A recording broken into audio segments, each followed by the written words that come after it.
that protection by prepositions.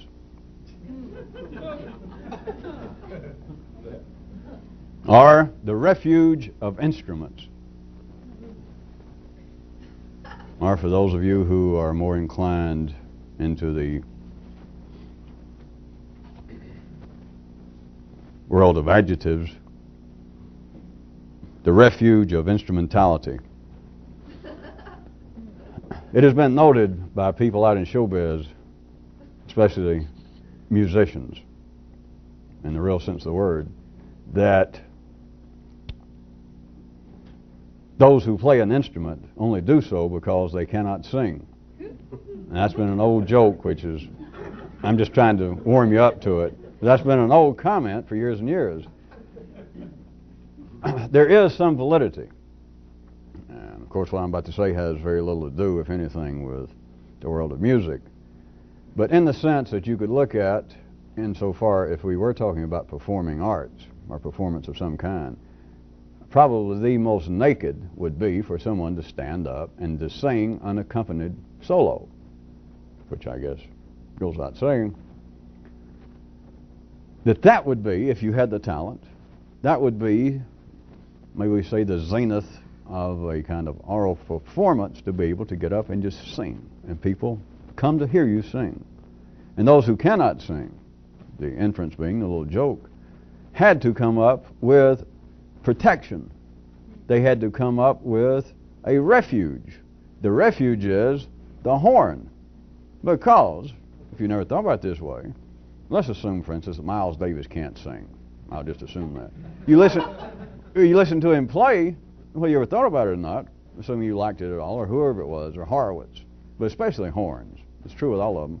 But the person is singing, whether you like it or not. And the joke being based upon the fact that if a Miles Davis or if a Kenny G or somebody could actually come out and sing, at least sing to the point that people would pay money and buy their records at the same level that they do playing their horns, that they would sing. And that Miles would take his trumpet, throw it, give it a kick and say, take a walk. Who needs that? Fooling around with a spit valve and having to keep the thing shined and insured. You just walk out and sing. Now, there is an absolute protection of prepositions, all the good ones. I'm not limiting them, but what I'm going to get to, the good ones of about, and with, and of, and for. And let's take it now, not just music by any means, but are you ready? That man's speech is protected by prepositions, by men talking about something. That is the distance put between a man's intellect, which ends up being at the end of his tongue, and where it seems to reach the audience, which would be the end, let us say, of your hearing mechanism. Having a subject to speak on is the redoubt. It is the refuge. It is the fortress. It is the protection. Is to have something to talk about. Do you follow it all? Following now someone talking, let's have as a would-be musician, let us say a Miles Davis, it turns out he cannot sing. So since he cannot sing, he plays a horn. Let us assume that everybody in that sense, or most people in the world, have nothing to say, have nothing to talk about. So therefore you have to have some protection between you and the audience. And since you cannot sing, that is, you have nothing to talk about, you have to what? You have to talk about something. If you cannot sing, then you've got to play someone's music. If you cannot write your own. And I, of course, am now rather pushing the envelope of the allegory by assuming that no one in ordinary conditions can write their own music.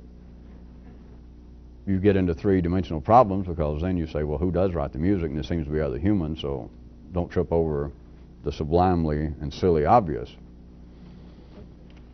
But under ordinary conditions, men protect themselves. Life keeps the intellect going by people talking about something, by them having a subject that they talk about. The subject of what they talk about is their instrument. And it protects them from knowing, in real big quotation marks, what's going on. Because as long as you got your instrument to play, I shouldn't have to warn you, I'm just going to keep going back and forth whenever need be, immediately almost, from the apparent musical allegory, picture, into the other parallel of it not being. But as long as you got your instrument, it doesn't matter whether you can't sing, right? Assuming that you've got a Miles or anybody, that there is an audience, that people will sit still and even in fact enjoy hearing him playing, who cares that he can't sing? We would assume if he's ordinary, but now he doesn't care that he can't sing. He doesn't have to sing. So it doesn't matter that no one knows what's going on, that no one knows what they're talking about, as long as they've got an instrument, which is what? Talk. And then the specific instrument, though, the specific instrument is to have a subject. I might refer you back to, we've hit this many times from different directions, why there is a market, a continuing market for quotations. Why do people, in the ordinary sense, that are assigned the title of being intellectual, why are they some of the greatest users of quotations? Why do people say that a quotation, my other example, that a man says that he survived some horrendous condition of being captured by the enemy and tortured for 114 years, and the only thing that kept him going was the quote, the thing I remember that the general told me back in boot camp, that it's better to die as a hero on your feet than to live as a cowardly dog on your knees. That and that alone kept me going.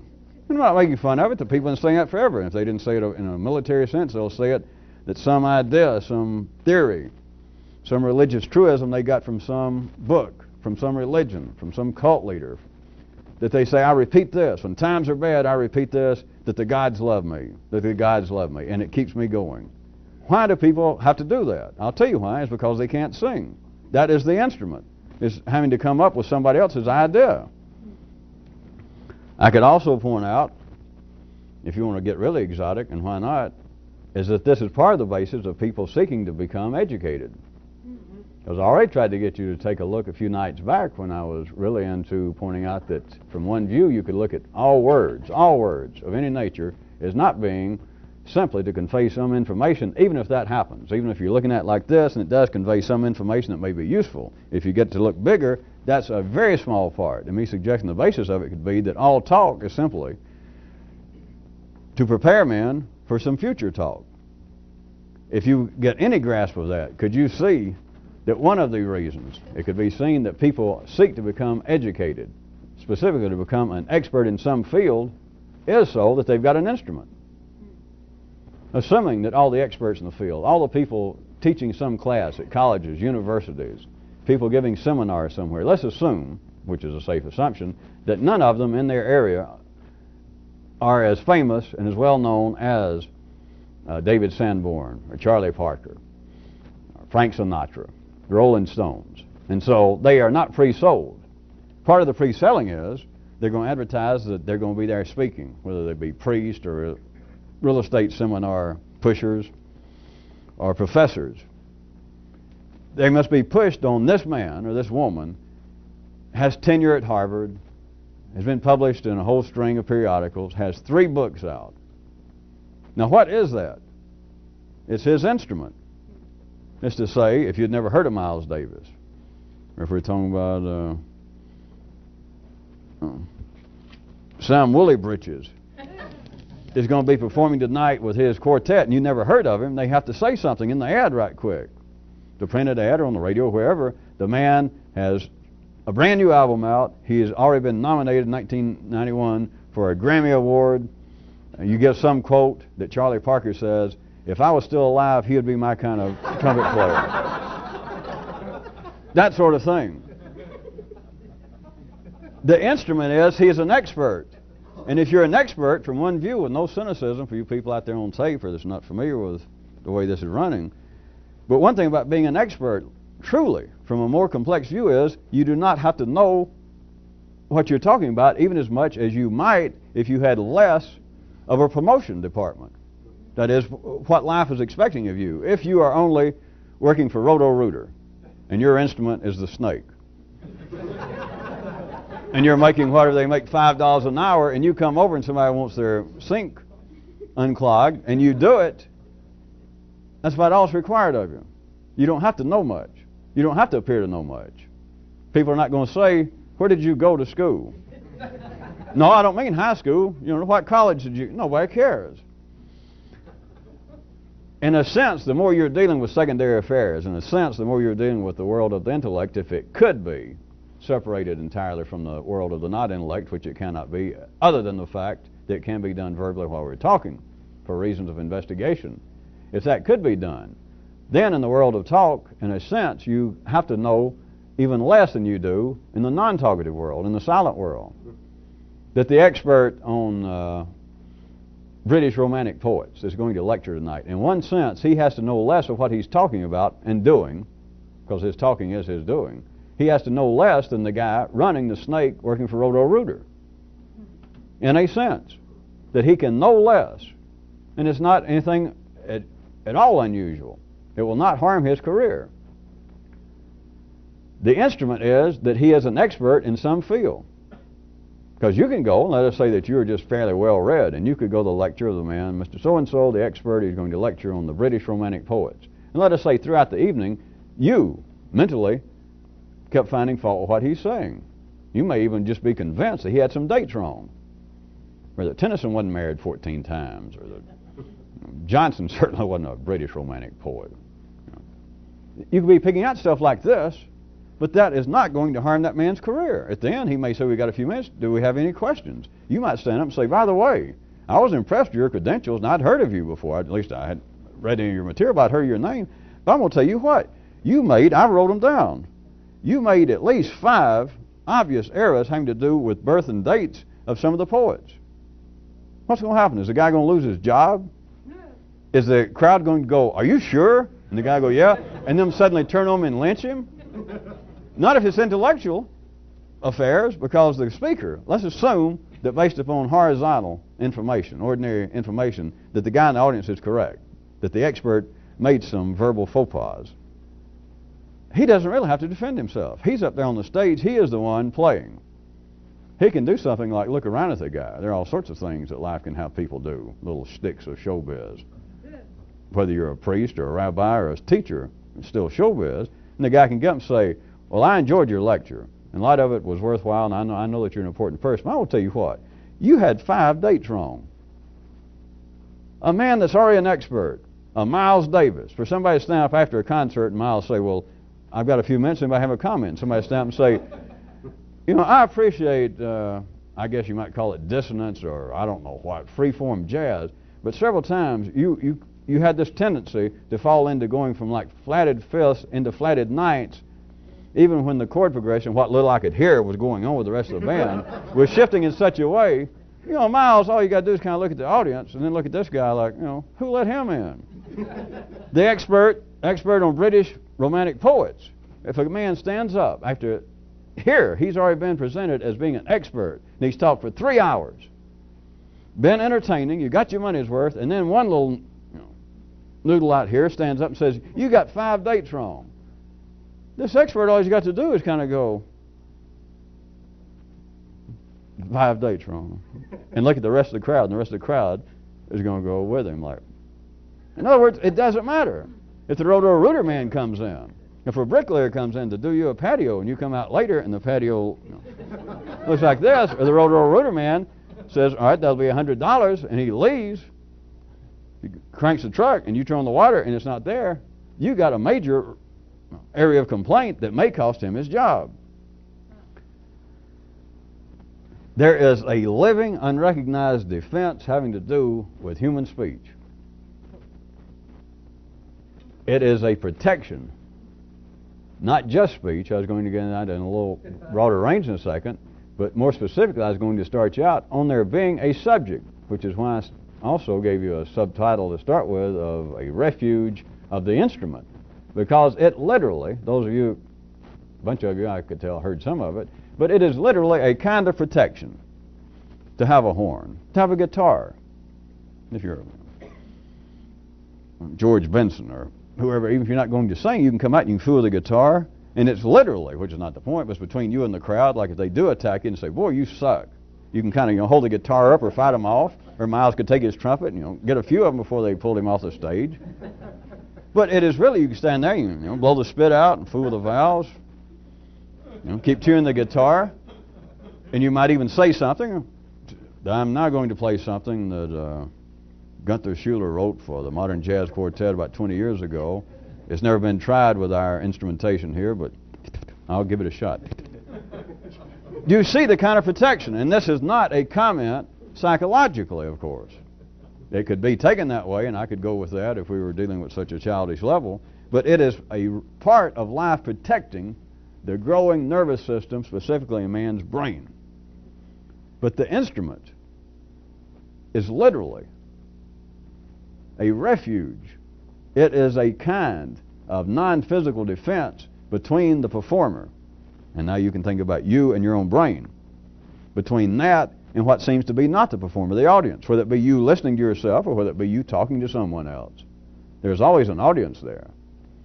The instrument protects, which all prepositions do. For those of you that wondered, it's been many, many months ago that just in passing I threw out something along the lines of how it would be impossible to have education, memory, without the written word, and how we could not have the written word if we did not have publications such as books, and how you could not have books without titles, and how you could not have titles without prepositions. And I didn't say anything else. Especially since it looked like a whole giant stadium people going. Prepositions are very, very important because you announce, I'm going to play a piece written for me, or I'm going to play a piece that was written for someone else. I am going to talk about the British Romantic poets. It all connects, not just rhetorically and linguistically in a sentence structure, but it connects the speaker, the brain, with, I'll be real crude, with ignorance. It connects the speaker in such a way, it bridges the energy flow between an individual and life itself and vice versa, so that the person does not actually have to sing, read, think. Not in the sense we try to talk about around here. The instrument passes for thinking.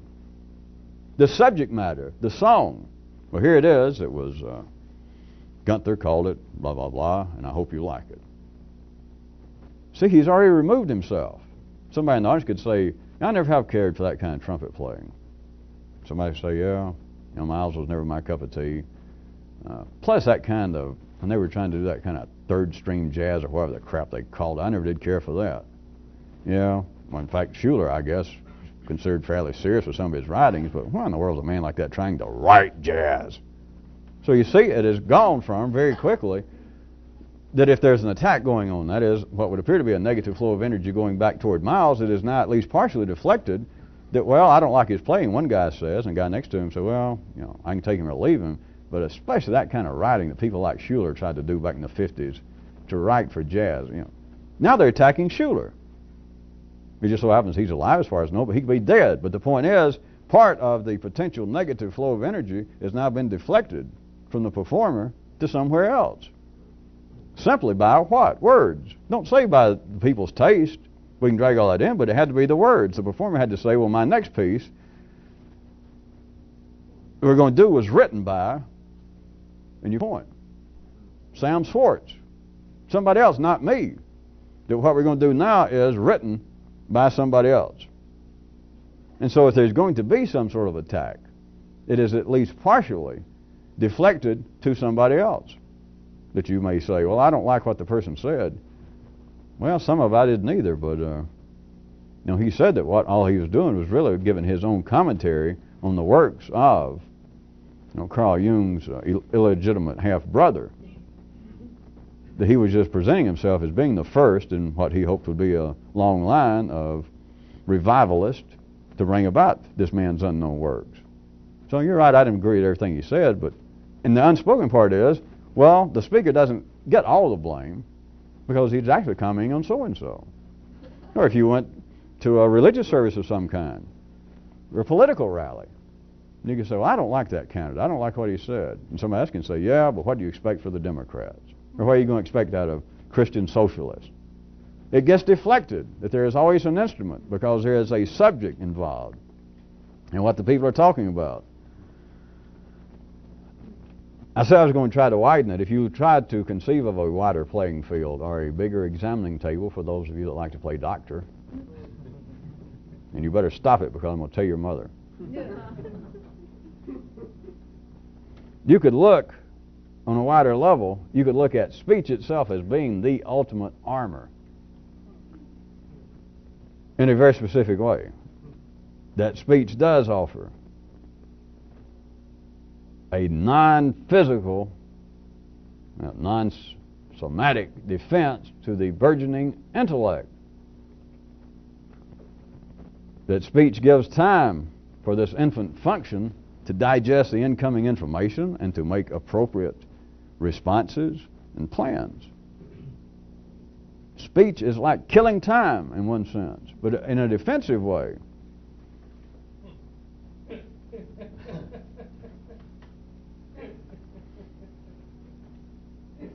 All right, I could give you a subversive definition.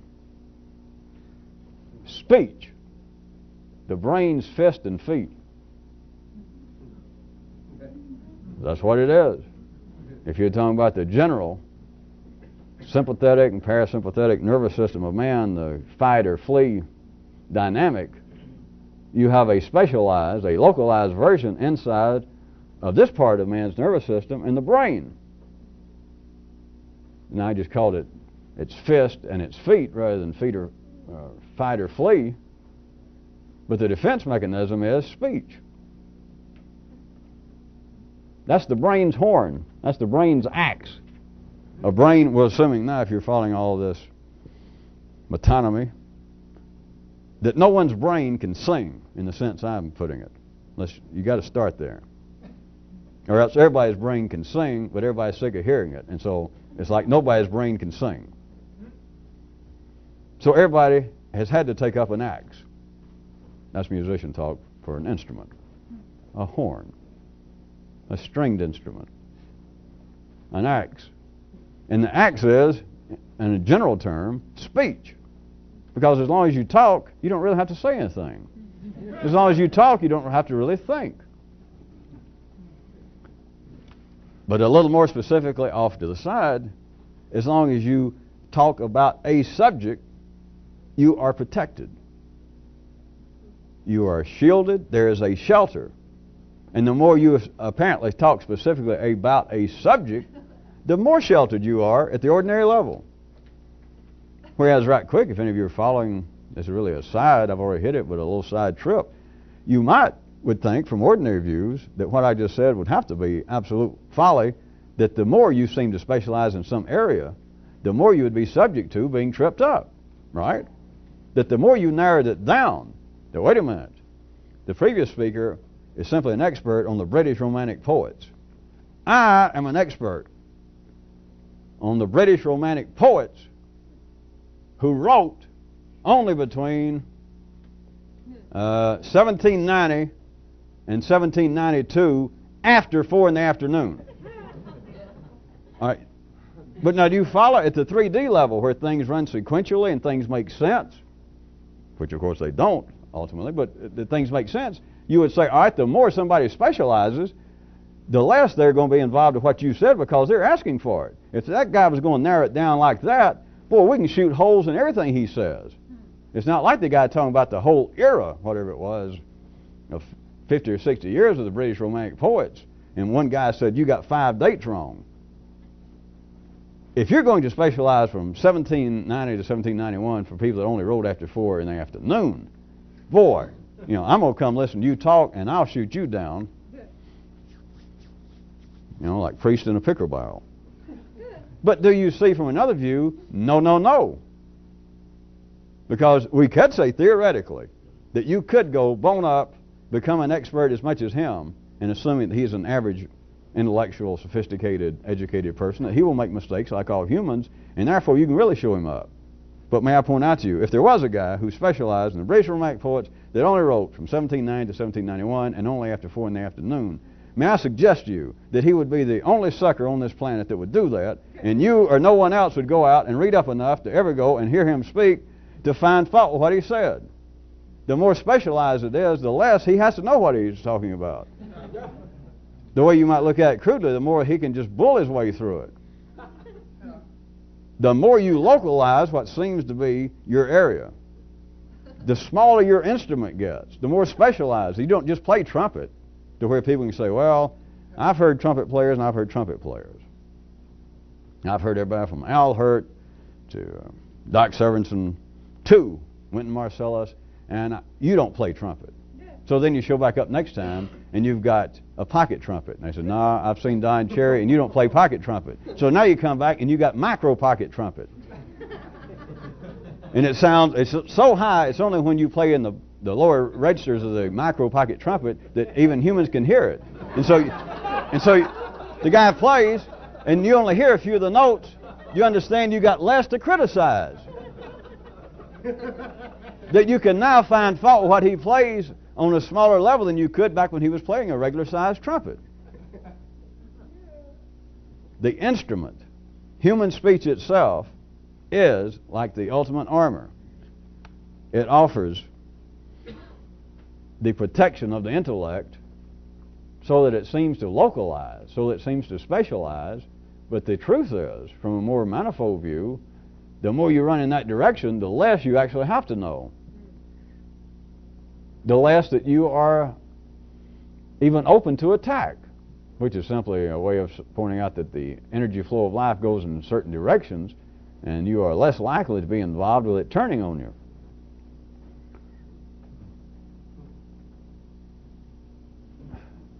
If we go from the ordinary world, though, and consider the wonderful world of this kind of stuff, then you got this to contend with.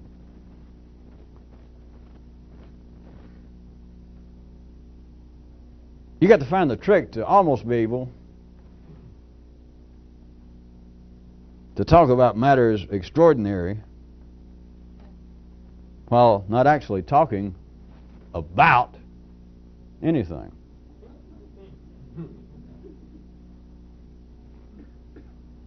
With this, you have just about got to be able to talk without a subject and to think without an object, which I might say CF, neuralize.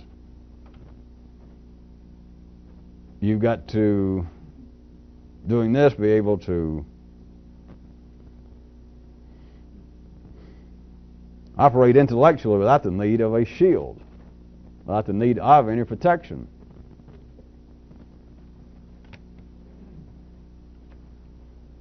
You could look at it as being more of an attempt to engage in naked, unaccompanied singing of no known score and no recognizable key.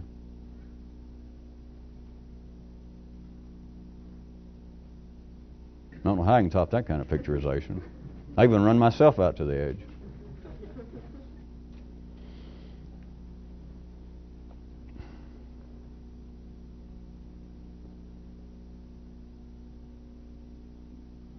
You'd be able to think, and if you had to speak, without any object or subject that was recognizable.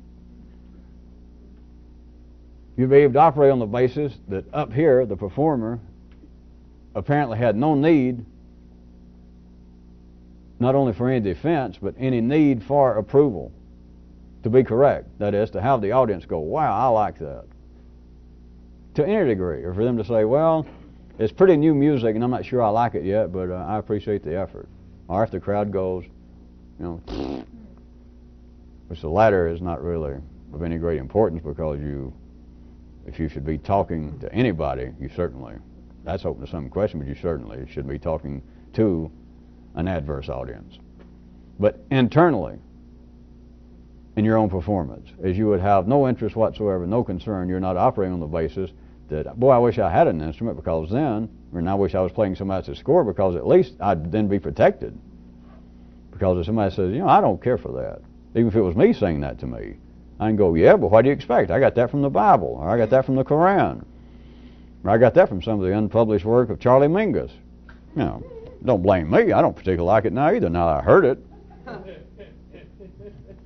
Or you're doing pretty good until you pull out those quotes by Longfellow.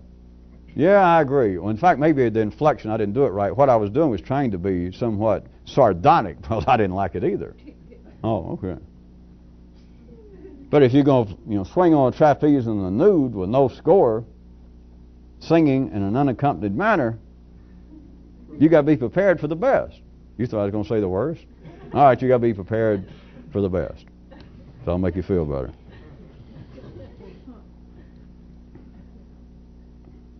Or you can look at it slightly in another manner. You got to have really no particular preference for which doors you answer. You got to have no particular preference for where you're standing in the slaughter queue.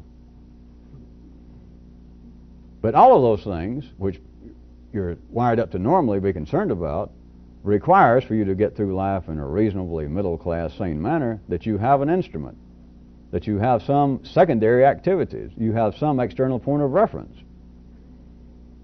The people constantly, this way life is, you got to remember that if I told you my new creation myth, I would have suggested that immediately after things were created, it was realized that they came in triplicate, and that all three, the General Motors, and Ford, and Chrysler, each got their own ingrained genetic template, paradigm, plan of how things should be, and they're all working toward producing the ultimate automobile. But everybody's doing it in a different way, and they think that only their plan's correct, and that their competitors not only are incorrect, but should be stopped from what they're doing because it's going to interfere with the ultimate plan.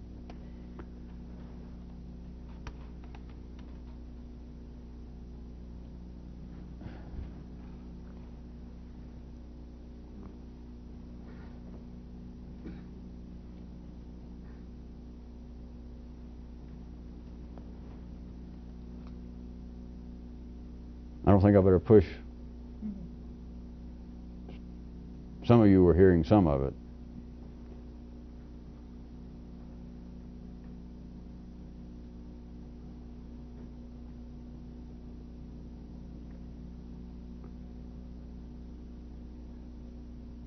See if you can connect. Let me drag in the last time. Some of you are fixing to look over too far. Over the last time we were taping, and I pointed out that people can only be mad. People can only be upset about things that they could compare to something else.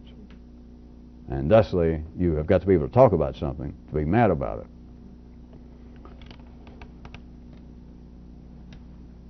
When ordinary people talk about change, trying to change their position in the queue, change their position in life, change the way they think, change what they perform, change their instrument, the only way that ordinary men are driven to apparently want to change, to do anything new, is to first get what? Not drunk, not converted, not audited, mad. They have to get mad. That's the way it appears. Or people will not try to change. They might not use the word mad, but you surely hear what I'm saying. They will not attempt anything new, even if it doesn't appear to be a change of their current status. But they won't even do anything new unless they're mad. And it may just be a kind of low-level simmering against boredom. But there is a negative, as it would have to be described in the 3D world, a negative state of energy somewhere in a man's nervous system. That is, a kind of madness for anyone to try and change, to want to change.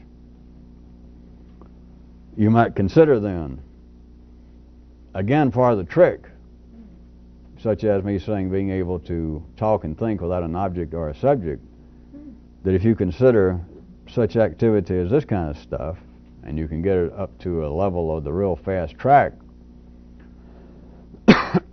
consider, if you want to call it a difficulty, the finesse involved with trying to change with no particular inherent anger. You are lacking, when you get to that level in your own nervous system, you're lacking the inherent kind of madness, anger, upsettedness that is indigenous always to everybody's attempt to change anything. Even if they're going to a real estate seminar, they're mad at their present salary level. They're angry that their neighbor has been investing in real estate and making money. But to try and change when there is no inherent anger about it is a delicate proposition indeed.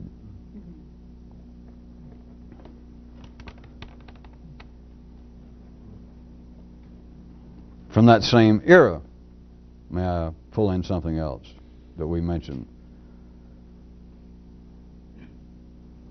I tried to get you to note that there is a separation between what is assumed at the ordinary level to be purpose and intent, a great separation between that and what actually is, what actually gets done. And I further tried to get you to consider that unless a person fully and universally understood what life was up to, what life intended in some given situation, then there is no way to satisfactorily judge / critique what happens. Can any of you realize that this is the material, the energetic basis behind religion and philosophies, historical exhortations for men to eschew certain forms of judgments and condemnations, certain ones. Now they do it on the basis that their God or some myth or some religion says, don't judge your neighbor. That's the only way it comes out. And so if you say, well, why shouldn't I? Then you've got your instrument, you've got the subject. You say, well, God said you shouldn't. Are you sure God did? Well, it's right here in the book. In the book, what does it say down there? Where, on the spine, where the author's name, what does it say? Well, my God, it does say God. So. But it's only specifics. It's only certain forms of judgment. Specific condemnations are involved, tolerated. To be a neural subversive, certain is always much too local and limiting. You can't deal with on the basis that you could if you were simply trying to be a good humanist or Jew or Christian or whatever. And so, well, I don't condemn, for instance, I don't condemn general taking of drugs. I don't want my children taking them. I don't want somebody setting up a crack house next door to me. But I think that's the sort of thing that if people want to do it, they should be left alone. No, I do not think they should change the zoning to where they could open up a crack house or a porno house next to me. No, I do not think we should allow people to, since I am a card-carrying American Southern humanist, I do not think that they should allow that other group who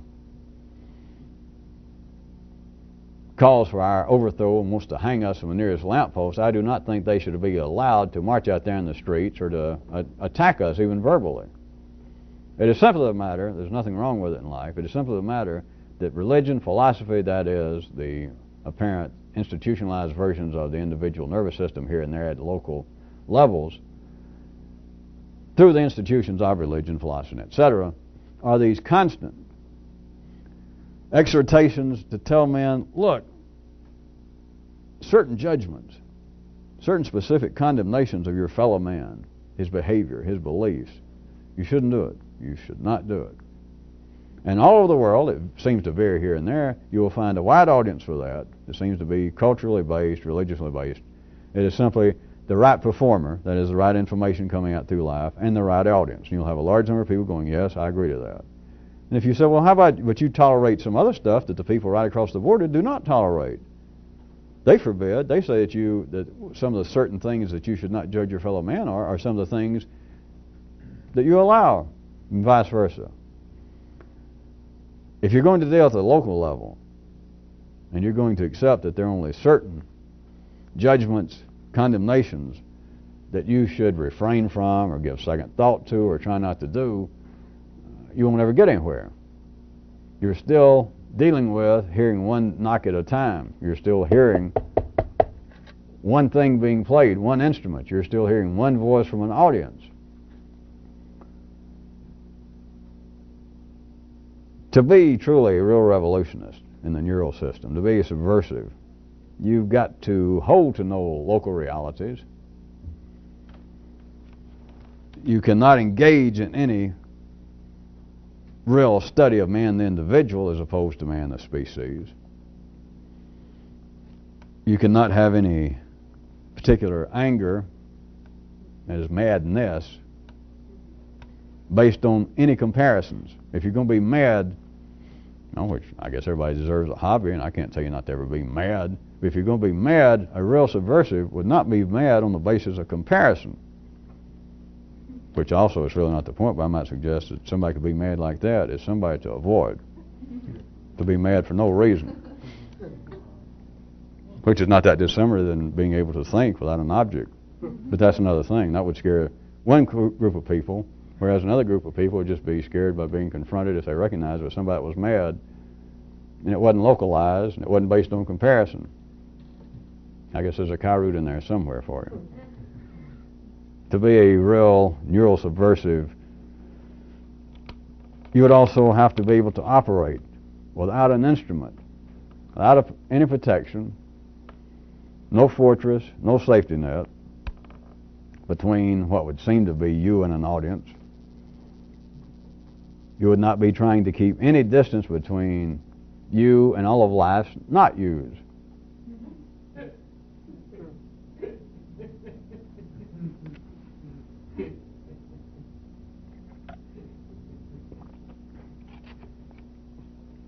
I don't guess I have to apologize or note that this is probably as strange as any of the others. But those of you that find this kind of thing, not just me, but that find this enjoyable and entertaining, that it does, specifically as I told you, it is not my charm, it's not me singing and dancing.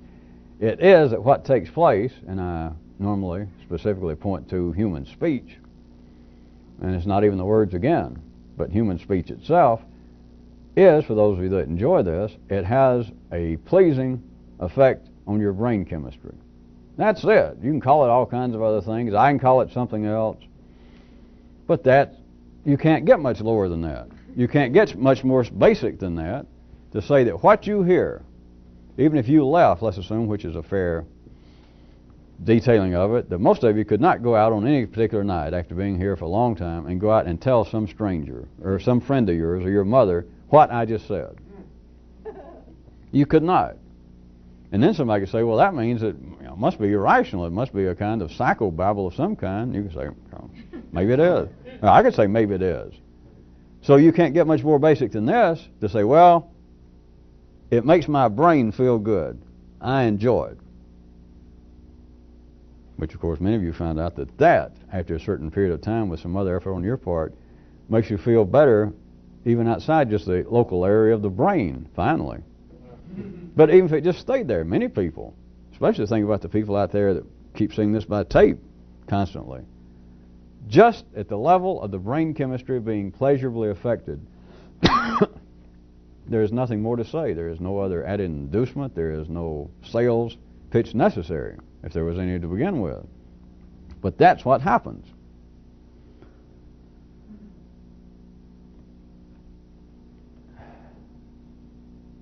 Consider trying to do it to yourself more, trying to help take charge of it.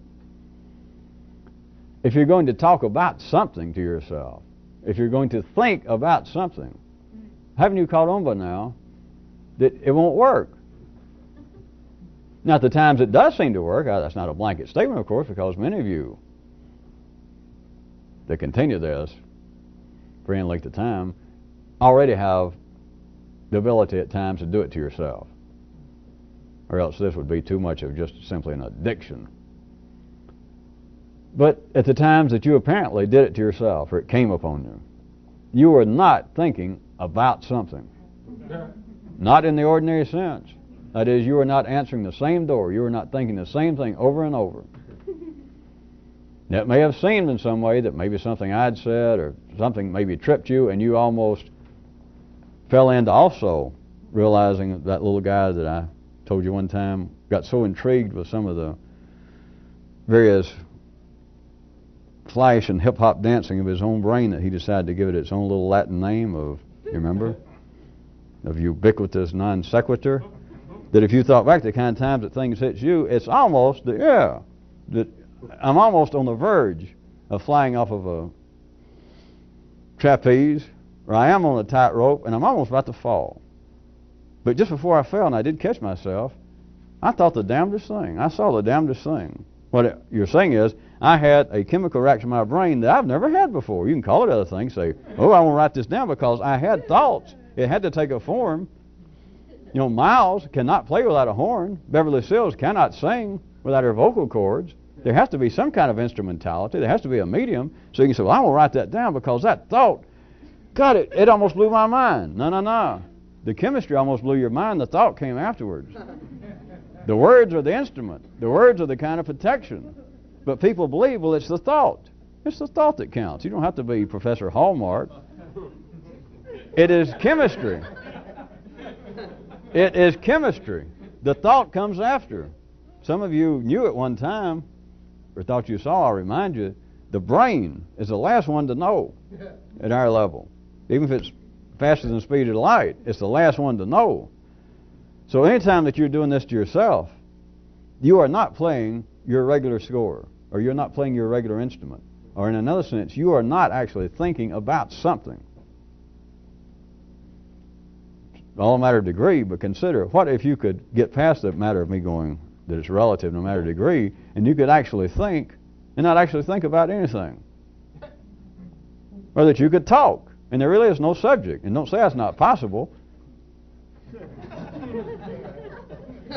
Yeah, but you're kind of talking about something. Yeah, but I keep telling you I'm not actually talking about it, and you won't listen to me. You know, I used to spend a lot of time in the beginning of tapes and give you a little preface, or I'd say to people on tape, now remember, if I bring up, I had in mind I was going to use music, maybe jazz, and I may even throw in some names to keep the thing going, but I'm not talking about music, I'm not talking about any particular person in history, I'm not talking about some era of British writing, much less the poetry. I just got to use that. I got to pick up a horn and, you know, blow the spit out and bang on it, or tune it up and say, well, in a minute I'm going to play. And did you people ever hear the stuff that Waylon really wrote before he got, before he quit drinking and taking drugs? Anybody? Because I know a few. I can do such as that. Maybe never actually play anything by Waylon Jennings, but you talk about it. Or how many people here has ever read the Bible all the way through backwards? All right. Well, that reminds me. How many people like jazz? All right. Of course, the good old showbiz thing, if you never noticed that comedians, since they come in a 3D sense, no importance, they come close to not going nude, but a lot of them are trying to take off at least part of their clothes and say, how do you like me so far? But of course, Cox tried that too long, and they went, well.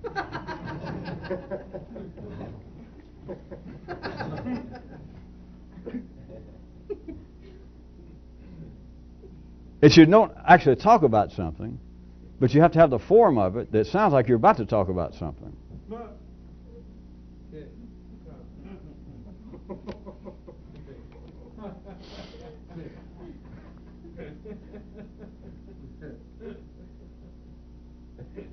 Well, consider again, we're getting close to running out, I guess, that there is an absolute protection in prepositions. That to yourself, you can do it privately, but you're doing it, you and everyone else, verbally, as you're supposed to at the ordinary level. You're going to talk about something. I'm going to play the words, the thoughts of Machiavelli. I am going to go over some of my opinions regarding Freud's earlier writings. Would you join me with my thinking along the lines of the deconstructive critiques of modern literature? It's a connection. It is a bridge, which is a form of protection inherent in prepositions. You just took prepositions for granted. Where the hell do you think they come from? Very important. They didn't just grow on trees. They were not just spores that came off of some wild comet. It was a bridge. And a bridge is always protection. It can be otherwise, but it is, in one specific way, it is protection. To, for, from, over, under, with. If you could think without any of those, you'd have something. If you could talk without any of those, but you would not be quoting anybody, whether you did it verbally or not. You would not be plagiarizing somebody if you didn't give them credit. But forget all that. That's not the point. That you're no longer stealing from John Locke and David Hume and Soupy Sales. And of course Ed Kite, since I did let the mayor out of the bag. You're no longer stealing from them, but you're not stealing from the major mechanical flow of life itself running through everybody at your time and place, which everybody's thinking more or less the same things. Well, I mean, it can be people thinking just the opposite, the Republicans against the Democrats, but now you've got to understand it's the same thing. It doesn't matter. But you can't go along thinking, let's say that right now, that our time and place is divided into two great camps in any particular area. Abortion, we're for it, another group, we're against it, ready to fight each other. It's the same thing. That doesn't matter whether you're for it or against it, or capital punishment. That's not it. But if you're thinking either one of them, you're playing the same old song. You're playing someone else's score. And I don't mean some other human. You're playing life score, as you're supposed to, because it's protection. It's protection for the masses. Because as long as this little thing is still growing, it is young, it is tender, it can't stand much abuse. You can't bring a child out on a stage, I don't care what method he's been through, and ask him to play one of the Brandenburg concertos, and he starts to play the little nipper in the crowd. All you adult people go, P.U. You know, you got the notes, but the interpretation, where's your soul, you little sucker? You know, you can't do that to the human intellect. And one way you don't do it to the human intellect, the defense, the bridge is in prepositions. The bridge is always playing somebody else's music. The bridge is the redoubt. The shield is having an instrument. Things are not going good, you look at the horn. You know, everybody knows that from playing tennis. You always, when you miss a shot. you can't.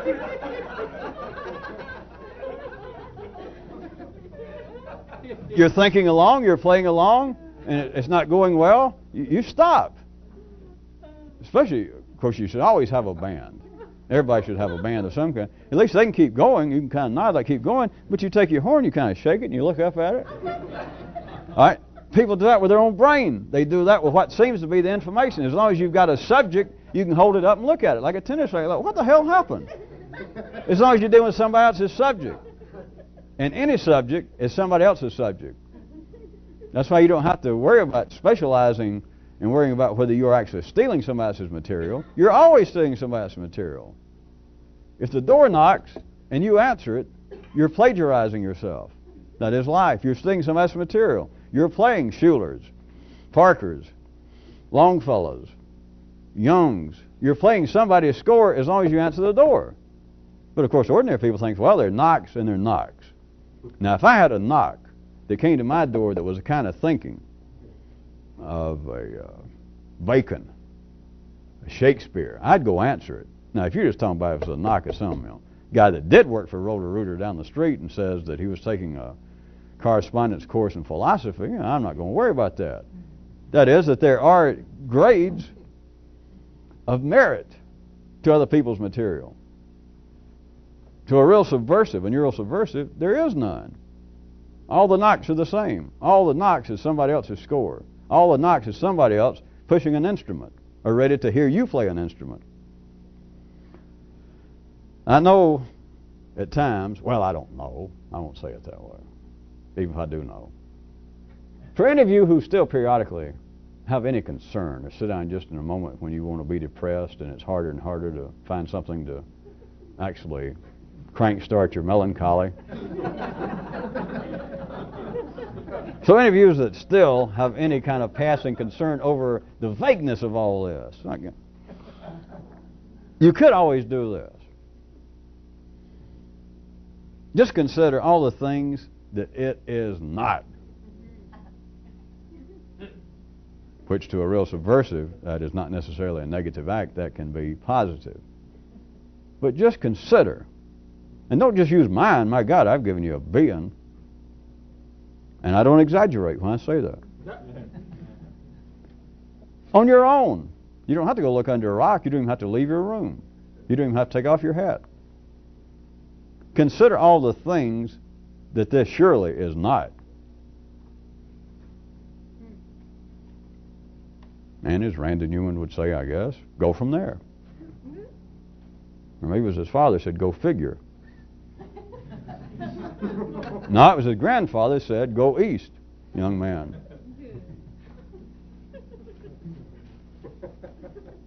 Good night.